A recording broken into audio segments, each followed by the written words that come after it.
Hello everyone, very good afternoon. Welcome to Adda 24/7। अड्डा 24/7 पे एक बार फिर से आप सभी लोगों का स्वागत है आपके अपने नाबार्ड एआरडी के क्लास में। So for all the students who are watching this for the first time, please go ahead and subscribe to Adda 24/7। और साथ ही साथ यहाँ पर नाबार्ड का क्लास डेली 1 बजे होता है at 1 PM। So don't forget to tune in to Adda 24/7 YouTube channel. चलिए, सो आज का जो हमारा टॉपिक है that is factors affecting crop production. अब इसका मतलब क्या है? देखिए, जब भी आप कोई फसल को उगाते हो ना, बहुत सारे अलग अलग फैक्टर्स हैं जो उसको अफेक्ट करते हैं कि एक फसल को कैसे उगना चाहिए, क्या क्या एग्जैक्टली यहाँ पर प्रोसेस होता है, क्या क्या एग्जैक्टली यहाँ पर चीज़ें होती है जिसको आपको ध्यान रखना चाहिए। जैसे कि आप सबको पता है भाई, फसल को उगाने, कोई भी फसल को उगाने के लिए ना, जो सबसे बेसिक चीज़ होता है that is climate and soil. आपको क्लाइमेट का पता होना चाहिए और वहीं पे आपको सॉइल का भी पता होना चाहिए। अगर आपको क्लाइमेट और सॉइल का पता है तो आपको क्रॉप का भी यहाँ पर पता चल जाएगा। मैं आपको एक सिंपल सा यहाँ पर केस बताता हूँ। सो लेट्स से यहाँ पर हमारा जो क्लाइमेट है एक जगह पे वो ट्रॉपिकल क्लाइमेट है, या फिर यूं कह लीजिए कि ह्यूमिड है, और जो वहाँ पर टेम्परेचर है ना वो अराउंड 40 या 38 डिग्री सेल्सियस है या 36 डिग्री सेल्सियस है, और काफ़ी ह्यूमिड क्लाइमेट है। ऐसे कंडीशन में जो क्रॉप हम वहां पर ग्रो कर सकते हैं वो हैं सारे ट्रॉपिकल क्रॉप्स। जैसे कि शुगर केन आप ग्रो कर सकते हो, आप मेज ग्रो कर सकते हो, आप कॉटन ग्रो कर सकते हो, आप पैडी या फिर चावल भी ग्रो कर सकते हो। ओके, लेकिन यहाँ पर दूसरा चीज जो है वो है सॉइल। अब सॉइल के ऊपर डिपेंड करेगा कि अब आप नेक्स्ट कौन सा क्रॉप ग्रो कर पाओगे। अगर आप बोलोगे वहां पर ब्लैक सॉइल है तो वहां पर जो बेस्ट यहाँ पर आप ग्रो कर सकते हो क्रॉप दैट इज कॉटन। अगर आप कहोगे कि एलुवियल सॉइल है, थोड़ा सा क्ले कंटेंट उसमें ज्यादा है, तो आप यहाँ पर राइस भी ग्रो कर सकते हो। राइस आप ब्लैक सॉइल में भी ग्रो कर पाओगे, ठीक है। सिमिलरली आप शुगर केन भी ग्रो कर पाओगे।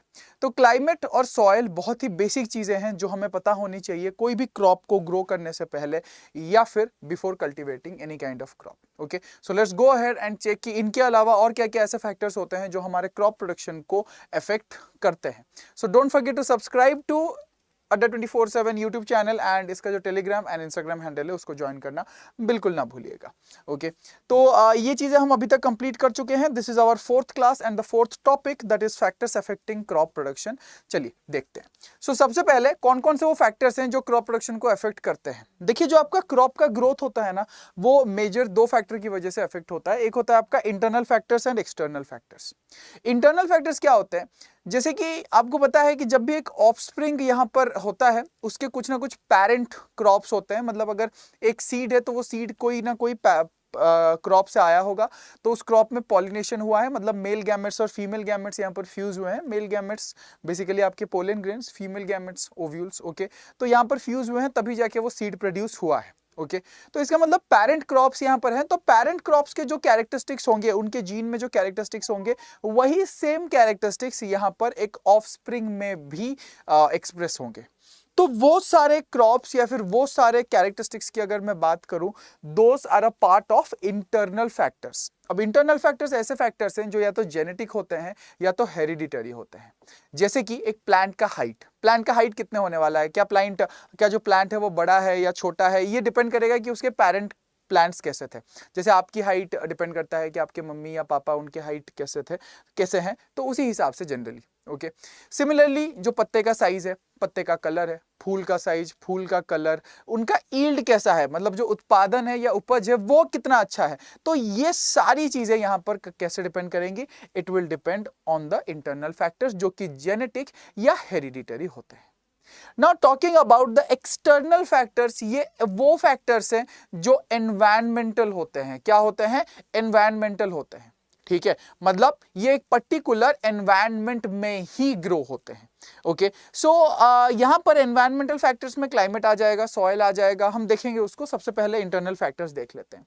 Now talking about internal factors, जो भी क्रॉप के ईल्ड में या क्रॉप के डिजायरेबल कैरेक्टरिस्टिक्स में आपको देखने को मिलता है ना, they are related to the genetic makeup of plants. यहां पर अगर मैं प्लांट्स की बात करूं तो सबसे पहले है high yielding ability, next early maturity, third resistance to lodging, fourth drought flood and salinity tolerance. ठीक है, तो ये जो कैरेक्टरिस्टिक्स है ना, ये आपके हेरिडिटरी कैरेक्टरिस्टिक्स या जीन पे डिपेंड करता है। ठीक है। तो इसलिए इनको हम इंटरनल कैरेक्टरिस्टिक्स या हेरिडिटरी कैरेक्टरिस्टिक्स कहते हैं। बट व्हाट अबाउट यहां पर जो आपका एक्सटर्नल फैक्टर्स है। Now if will take a look at the external factors which is also known as environmental factors, इसको 5 चीजों में डिवाइड किया गया है। First will start with the climatic factors. ठीक है भाई, क्लाइमेटिक फैक्टर्स क्या होते हैं? ऑब्वियसली क्लाइमेट से रिलेटेड, जैसे कि उमस हम कहते हैं, इंग्लिश में उसे ह्यूमिडिटी कहते हैं। प्रेसिपिटेशन, बारिश, फॉग, स्नो, ठीक है ना, ये आपका प्रेसिपिटेशन होता है। जब कोई चीज सेटल हो जाता है ना, उसे हम कहते हैं कि वो प्रेसिपिटेट हो गया। तो पानी चाहे फॉग के फॉर्म में सेटल हो, चाहे वाटर के फॉर्म में डायरेक्टली ड्रॉपलेट्स के फॉर्म में सेटल हो, यहाँ पर चाहे स्नो के फॉर्म में सेटल हो, या फिर चाहे ओले गिरे, कुछ भी हो, ठीक है, ये प्रेसिपिटेशन के टाइप्स होते हैं। सिमिलरली यहाँ पर फोटोसिंथेसिस के लिए जो चीज हमें जरूरी है वो है यहाँ पर सनलाइट। तो लाइट की इंटेंसिटी कितनी होनी चाहिए ये हमें पता होनी चाहिए। तो इस तरह से क्लाइमेटिक फैक्टर्स होते हैं। सेकंड आते हैं हम एडाफिक फैक्टर्स में। नाउ टॉकिंग अबाउट एडाफिक फैक्टर्स, एडाफिक का मतलब जो है, जो एडाफिक वर्ड है वो आया है एडाफोस से, और एडाफोस का मतलब है सॉइल या ग्राउंड या फ्लोर। तो जो सॉइल से रिलेटेड फैक्टर्स होते हैं उन्हें हम कहते हैं एडाफिक फैक्टर्स। क्या कहते हैं? एडाफिक फैक्टर्स कहते हैं। Now talking about these edaphic factors, बहुत ही एक सिंपल चीज है जो आपको ध्यान रखना है। ये जो एडाफिक फैक्टर्स हैं या फिर सॉइल से रिलेटेड फैक्टर्स हैं, these are nothing but soil characteristics. Soil के जो कैरेक्टरिस्टिक्स होते हैं, जैसे कि सॉइल के फिजिकल प्रॉपर्टीज होते हैं, सॉइल के बायोलॉजिकल प्रॉपर्टीज होते हैं, ये सारी चीजें, ठीक है। जैसे कि आपने देखा होगा कई जगह पे मिट्टी का जो रंग होता है वो अलग होता है, मिट्टी के अंदर का टेम्परेचर अलग होता है, मिट्टी में पानी जो है अलग अलग, मिट्टी में अलग अलग क्वांटिटी में पानी अवेलेबल होता है। रेतीली मिट्टी में, सैंडी सॉइल में जनरली वाटर होल्डिंग कैपेसिटी या जो पानी है वो काफी कम होता है। वहीं पे अगर मैं बात करूं ब्लैक सॉइल या क्लेई सॉइल, तो वहां पर वाटर होल्डिंग कैपेसिटी ज्यादा होता है। ठीक है, वेरी गुड आफ्टरनून परवीन। तो ये जनरली हमारे एक्सटर्नल फैक्टर्स कहलाते हैं। ओके, नेक्स्ट आता है हमारा बायोटिक। अब बायोटिक की बात करूंगा तो अबायोटिक, बायोटिक, ये दोनों तो आपको समझ में आ ही गया होगा। तो बायोटिक का मतलब है लिविंग, ठीक है ना। जब भी कोई लिविंग फैक्टर्स होता है या लिविंग ऑर्गेनिजम्स होता है, हम उसे बायोटिक फैक्टर्स कहते हैं। चौथा है physiographic. Now talking about physiographic, ये होता है टोपोग्राफी या फिर लैंड। ठीक है, क्या होता है? टोपोग्राफी या फिर लैंड। जब भी हम टोपोग्राफी या लैंड की बात करते हैं तो लैंड का डिजाइन, लैंड का स्ट्रक्चर, किस तरह का लैंड है, कहां पर है, उस पर डिपेंड करता है फिजियोग्राफिक फैक्टर्स। ठीक है, इसके अलावा the last one is socio economic factors. बहुत सारे ऐसे फैक्टर्स हैं जो सोसाइटी से कनेक्टेड होते हैं या इकोनॉमी से कनेक्टेड होते हैं, मतलब लोगों से कनेक्टेड होते हैं या फिर फाइनेंशियल कंडीशन से कनेक्टेड होते हैं, वो उन्हें हम सोशियो इकोनॉमिक फैक्टर्स कहते हैं। एक बार नजर डालते हैं, इनको नोट कर लीजिएगा, आपको इनको डिटेल में पढ़ना है, ठीक है ना। क्लाइमेटिक फैक्टर्स की अगर बात करूं, let's start with precipitation. Precipitation की गाइस अगर मैं बात करूंगा, प्रेसिपिटेशन यहां पर मतलब है बारिश, ठीक है। तो बारिश यहां पर एग्जैक्टली कितना हो रहा है उस पर डिपेंड करेगा। जहां पर बारिश ज्यादा होगा वहां पर आप ऐसे क्रॉप्स ग्रो कर सकते हो जिनकी वाटर रिक्वायरमेंट काफी ज्यादा है, और वहीं पे बारिश जहां कम होगा आप ऐसे क्रॉप ग्रो कर सकते हो जिनकी वाटर रिक्वायरमेंट यहां पर कम है। ओके, आप अगर ऐसे जगह पे ग्रो करोगे, जैसे कि मतलब कोई रेतीली मिट्टी में अगर आप चावल ग्रो करने की कोशिश करोगे तो वो ग्रो कभी नहीं होगा, उल्टा क्रॉप जो है वो फेल हो जाएगा। सेकेंड है टेम्परेचर।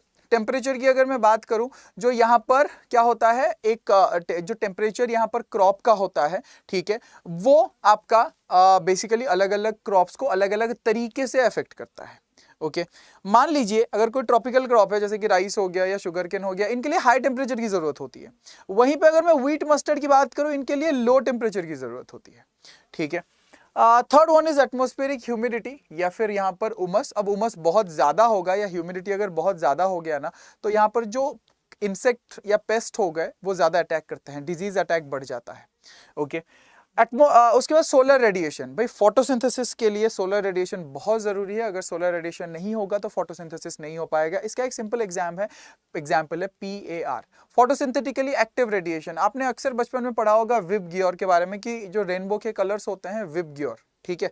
अब ये जो विब गियर होता है, violet, indigo, blue, green, yellow, orange, red, ठीक है, ये आते हैं 400 से 700 nm के बीच में। अब जो आपका सोलर रेडिएशन है ना, ये बहुत लंबा वेवलेंथ में आता है, लेकिन ये जो फोटो PAR है या जो विबग्योर है, बेसिकली जो रेनबो के कलर्स हैं जो हमें विजिबल होते हैं, इसे विजिबल लाइट भी कहा जाता है, क्योंकि बाकी रेडिएशन हमें विजिबल नहीं होता है, लेकिन ये जो रेडिएशन है जो 400 nm से लेके 700 nm या फिर 0.4 टू 0.7 म्यू के बीच में होता है ना, इसको हम देख सकते हैं in the form of colours. ठीक है, इसलिए इसको विजिबल लाइट कहा जाता है। अब ये फोटोसिंथेसिस के लिए बहुत जरूरी है, इसके बिना फोटोसिंथेसिस नहीं होगा। ठीक है, उसके बाद विंड वेलोसिटी, भाई हवा का बहाव बहुत जरूरी है। अगर बहुत तेज हवा बहने लगी तो यहाँ पर क्रॉप खराब हो जाता है, वहीं पे अगर हवा बहुत कम बहने लगा तो फिर यहाँ पर जो है क्रॉप जो है इतने अच्छे से ग्रो नहीं हो पाएगा, ह्यूमिडिटी बढ़ जाएगी। जहां पर हवा बहते रहेगा ना, वहां पर आपने देखा होगा कि मौसम बड़ा अच्छा रहता है। क्यों? क्योंकि वहां पर उमस कम रहता है, क्योंकि जैसे जैसे उमस बढ़ते जाएगा हवा जो है उमस को डिस्ट्रीब्यूट करते जाएगा अलग अलग जगह पे, तो इसीलिए उमस कम रहती है और क्रॉप थोड़ा अच्छा ग्रो भी होता है जहां पर मीडियम हवा चलती रहती है। लास्ट में एटमॉस्फेरिक गैसेस, बचपन से पढ़ते आ रहे होगे भाई, CO2 का कंसंट्रेशन, नाइट्रोजन का कंसंट्रेशन, ऑक्सीजन का कंसंट्रेशन। नाइट्रोजन का कंसंट्रेशन सबसे ज्यादा होता है, उसके बाद ऑक्सीजन, उसके बाद यहाँ पर आपका CO2, उसके बाद आर्गन, नियन, ये सारे चलते रहते हैं। तो ये हो गया हमारा एटमॉस्फेरिक गैस, क्योंकि कार्बन डाइऑक्साइड एक मेजर एटमॉस्फेरिक गैस है जो यहाँ पर फोटोसिंथेसिस के लिए जरूरी है। इसके बिना फोटोसिंथेसिस होगा नहीं, अगर फोटोसिंथेसिस नहीं होगा तो प्लांट ग्रो नहीं करेगा, इस चीज का ध्यान रखिएगा। Next, now let's talk about edaphic factors, the soil variables which influence the crop production। भाई क्रॉप प्रोडक्शन को यहाँ पर जो सॉइल वेरिएबल्स इन्फ्लुएंस करते हैं वो होते हैं आपके soil physical properties, soil biological properties and soil chemical properties. ठीक है, फिजिकल प्रॉपर्टीज में सॉइल का रंग, सॉइल में पानी कितना है, सॉइल का टेक्सचर, मतलब सॉइल कैसे पार्टिकल से बना है, क्या वो क्ले पार्टिकल से बना है, क्या वो सैंड पार्टिकल से बना है। ठीक है, उसके बाद सॉइल का स्ट्रक्चर, हमेशा ध्यान रखिएगा एग्रीकल्चर के लिए लोमी सॉइल जो कि एक सॉइल का टेक्सचर है जो कि बेसिकली मिक्स है, ओके, तो वो बहुत जरूरी है। ठीक है, और यहां पर अगर आप देखिएगा तो जो सॉइल का स्ट्रक्चर है वो भी जरूरी है, और वो स्ट्रक्चर है यहां पर क्रम्बी। क्या है? क्रम्बी। ठीक है, ये आपके सॉइल के स्ट्रक्चर हो गए, टेक्सचर हो गए। ठीक है, साथ ही साथ यहाँ पर आपके सॉइल के कलर हो गया, सॉइल में वाटर होल्डिंग कैपेसिटी हो गया, सॉइल का डेंसिटी हो गया, ये सारी चीजें आपको पढ़नी है सॉइल फिजिकल प्रॉपर्टीज में। सॉइल बायोलॉजिकल प्रॉपर्टीज की अगर मैं बात करूं, इनमें बेसिकली सॉइल बायोलॉजी मतलब सॉइल में किस तरह के माइक्रो ऑर्गेनिजम्स प्रेजेंट है, ह्यूमस क्या होता है, डिकम्पोजिशन कैसे होता है, डीनाइट्रिफिकेशन प्रोसेस क्या है, ये सारी चीजें। ठीक है, अब मैं आपको सब टॉपिक्स बताते जा रहा हूं और आपको उन सब टॉपिक्स को पढ़ना भी है, इस चीज का ध्यान रखिएगा। YouTube class is not a complete class, it's more of a guidance class. ठीक है, जो YouTube का क्लास है ना, ये एक गाइडेंस का क्लास है ताकि आप लोगों को समझ में आ सके कि आपको किस तरह के कौन कौन से टॉपिक्स यहाँ पर पढ़ने हैं। ठीक है, नेक्स्ट, सॉइल के केमिकल प्रॉपर्टीज मतलब सॉइल कलर। फ्री क्लास कब तक चलेगा? फ्री क्लास जो है वो यहाँ पर देखो जब तक पॉसिबल है मैं तब तक कंडक्ट करूंगा। मतलब अगर आप बोलोगे कि 10, 11, 12, 13 अक्टूबर एग्जाम तक ये चले तो मैं कोशिश करूंगा कि एग्जाम तक चले, कोई प्रॉब्लम नहीं है। ठीक है, ओके, लेकिन ये मोस्टली आपके गाइडेंस क्लासेस है। ठीक है, these are not complete classes, क्योंकि यार यूट्यूब पे कंप्लीट, आप खुद सोचो, यहाँ पर मैं आपको 20 से 30 मिनट पढ़ा रहा हूँ और पेड बैच में आपके ARD के क्लास 5 घंटे हो रहे हैं, 5 अलग अलग टीचर 5 अलग अलग टाइम पे 5 घंटे क्लास ले रहे हैं, so there is a difference. ठीक है ना, तो इस चीज का ध्यान रखिएगा। ठीक है, नेक्स्ट, अब आगे बढ़ते हैं बायोटिक फैक्टर्स। बायोटिक फैक्टर्स की अगर मैं बात करूंगा तो लिविंग फैक्टर्स, जैसे कि जहां पर आप क्रॉप उगाओगे उसके चारों तरफ के वेजिटेशन क्या है, सॉइल ऑर्गेनिजम्स कितने हैं, ह्यूमन बींग्स कौन है। ठीक है, मतलब ह्यूमन बींग्स का एक्शन क्या है, कौन है नहीं, ह्यूमन बींग्स का एक्शन क्या है, मतलब यहाँ पर प्लांट्स को ज्यादा काट रहे हैं या यहाँ पर कंजर्व कर रहे हैं फॉरेस्ट को, तो उन चीजों से डिपेंड करता है क्रॉप प्रोडक्शन कैसे आप करोगे। लास्ट में यहाँ पर physiographic factor and socio economic factors. Physiographic मतलब टोपोग्राफी या फिर लैंड का डिजाइन, एक लैंड का डिजाइन, एक लैंड का एरिया, एक लैंड का किस तरह से हिली एरिया है या प्लेन एरिया है, वो यहाँ पर डिसाइड करेगा कि आपका लैंड किस तरह का है और वहां पर आप कौन कौन से क्रॉप ग्रो कर पाओगे। सिमिलरली यहाँ पर सोशियो इकोनॉमिक फैक्टर्स होते हैं। ठीक है, जो कि सोशियल इकोनॉमिक फैक्टर होता है। ठीक है, मतलब यहाँ पर जो आपके क्रॉप प्लांट्स होते हैं, ठीक है, वो किस तरह से काम कर रहे हैं, किस टाइप से यहाँ पर आपके क्रॉप्स को ग्रो किया जा रहा है, तो इन्हें हम सोशियो इकोनॉमिक फैक्टर्स जनरली कहते हैं। ठीक है। एंड सोशियो इकोनॉमिक फैक्टर्स में डिपेंड करता है कि आपका सोसाइटी, दैट इज जो आसपास के लोग हैं वो कौन से कम्युनिटी के हैं, वो क्या चीज़ को प्रमोट कर रहे हैं, क्या चीज़ को प्रमोट नहीं कर रहे हैं। जैसे कि भाई हिंदू कम्युनिटी में काव को यूज करना है फॉर मीट पर्पस, बहुत लोग ऑब्वियसली गौ माता के रूप में पूजा करते हैं लोग, सो इसलिए अगर आप बोलोगे कि काव का एक ऐसा ब्रीड है जिसका मीट प्रोडक्शन अच्छा है, तो यहाँ पे कोई भी उसे रियर नहीं करेगा, कोई अडॉप्ट नहीं करेगा। सिमिलरली अगर आप बोलोगे कि इसका दूध का प्रोडक्शन दुगना है, तो लोग उसको अडॉप्ट करेंगे। अगर आप मुस्लिम कम्युनिटी में जाके बोलोगे कि सूअर की एक प्रजाति है जिसका मीट प्रोडक्शन बहुत अच्छा है, तो वहां पे लोग अडॉप्ट नहीं करेंगे, क्योंकि पोर्क को वहां पे उनके रिलीजियस कल्चर में अडॉप्ट नहीं किया जाता है। ठीक है, तो इस तरह से यहाँ पर अलग अलग सोशियो इकोनॉमिक फैक्टर्स होते हैं। और इकोनॉमी की अगर बात करूँ तो ऑब्वियसली फाइनेंशियल कंडीशन, एक जो बिग फार्मर है या लार्ज फार्मर है वो ज़्यादा चीज़ों को एक्सपेरिमेंट कर पाएगा, ज़्यादा रिस्क ले पाएगा इन कंपैरिजन टू यहाँ पर कौन, small farmer, marginal farmer. India में सबसे ज्यादा स्मॉल और मार्जिनल फार्मर ही होते हैं। तो ये था आपका फैक्टर्स अफेक्टिंग क्रॉप प्रोडक्शन। तो यहां तक हमने कंप्लीट किया। कल हम पढ़ेंगे एग्रोक्लाइमेटिक जोन्स के बारे में, उसके बाद क्रॉपिंग सिस्टम, उसके बाद प्रॉब्लम्स ऑफ ड्राईलैंड एग्रीकल्चर। ठीक है, तो जुड़े रहिए हमारे साथ। रोज आपका 1 बजे का क्लास होगा। हाँ, शायद इस सैटरडे आपका क्लास नहीं होगा, मंडे टू फ्राइडे जनरली आपका क्लास होगा, इस चीज का ध्यान रखिएगा। और रही आपके बैचेस के बारे में, आपके लिए हमारे पास 3 बैचेस हैं नाबार्ड के। एक होता है आपका aspirant to officer complete batch, जहां पर फेज 1, फेज 2 और इंटरव्यू जनरलिस्ट पोस्ट के लिए। जो लोग स्पेशलिस्ट पोस्ट से एग्जाम दे रहे हैं उनके लिए सिर्फ फेज 1 का बैच है। ओके, मतलब फेज 1 के सारे सब्जेक्ट्स यहाँ पर मिलेंगे। और तीसरा है मेरिट सेक्शन बैच, जिसमें यहाँ पर ARD, ESI और GA मिलेगा। इसमें आपको फेज 2 के लिए डिस्क्रिप्टिव इंग्लिश और डिस्क्रिप्टिव ESI और ARD भी मिलेगा। ये मेरिट सेक्शन है, लेकिन ये merit section of phase 1 plus phase 2 दोनों है। ठीक है, आप लोग अगर इसमें एनरोल करना चाहते हैं तो प्रोसेस बहुत ही सिंपल है। आपको जाना है यहाँ पर अड्डा 24/7 पे, और जैसे ही आप अड्डा 24/7 पे जाओगे, आपको यहां पर चूज करना है कैटेगरी में यहां पर बैंकिंग के जगह पे आप रेगुलेटरी बॉडीज में जाइएगा। रेगुलेटरी बॉडीज में नाबार्ड में जाइएगा। नाबार्ड के अंदर ये रहे आपके वेराइटीज, सॉरी आपके बैचेस। अगर आप कंप्लीट बैच में एनरोल करना चाहते हैं, ये आपका P1 P2 प्लस इंटरव्यू का बैच है। एनरोल करने के लिए बाय नाउ पे जाइए, कूपन कोड है Y291, अप्लाई कर दीजिए। अप्लाई करने के बाद 3219 यहां दिखा रहा है और 3080 रुपीज का आपका ये बैच होगा। अगर आपको सिर्फ मेरिट सेक्शन के बैच में एनरोल करना है तो आप वो भी कर सकते हैं। नाबार्ड का जो फिनिशर बैच है ये आपके लिए यहां पर है। एनरोल करने के लिए बाय नाउ पे जाइए and again the code is Y291, apply कर दीजिए। 2299 है। ओके, सो यहां पर इट विल बी 2200, आप एनरोल कर सकते हैं। ठीक है, साथ ही साथ यहाँ पर नाबार्ड के जो ई बुक्स हैं और टेस्ट सीरीज हैं, उनमें अगर आप एनरोल करना चाहते हैं तो आपको Y291S कोड का यूज करना है। ठीक है, so this is it guys, this is it for today. हम लोग मिलेंगे कल एक न्यू टॉपिक के साथ। Okay, and just a minute please, यहाँ पर कैमरा थोड़ा सा,